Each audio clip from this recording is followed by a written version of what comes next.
อุ๊ยตัวเองแป๊บหนึ่งขอทำงานก่อน พี่สั่งต้าจะเย็นๆเอาป๊อปคอร์นไปกินอ่ะ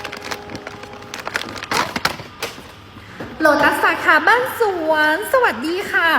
เรียนชั้นผู้มีอุปการะคุณทุกท่านค่ะ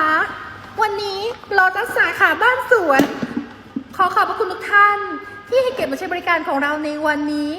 ท่านสามารถเลือกชมและเลือกซื้อสินค้าคุณภาพมากมายในราคาประหยัดทุกวันได้ใหม่ในวันพรุ่งนี้ตั้งแต่เวลา 7 นาฬิกาถึงเวลา 22 นาฬิกาของทุกวันค่ะสำหรับวันนี้ราตรีสวัสดิ์ค่ะเรียนท่านผู้มีอุปการะคุณทุกท่านค่ะวันนี้โลตัสสาขาบ้านสวนขอบพระคุณทุกท่านที่ให้เกียรติมาใช้บริการของเราในวันนี้ท่านสามารถเลือกชมและเลือกซื้อสินค้าคุณภาพมากมายในราคาประหยัดทุกวันได้ใหม่ในวันพรุ่งนี้ตั้งแต่เวลา 7 นาฬิกาถึงเวลา 22 นาฬิกาของทุกวันค่ะสำหรับวันนี้ราตรีสวัสดิ์ค่ะรู้สึกดีทุกวันที่โลตัสขอบคุณค่ะ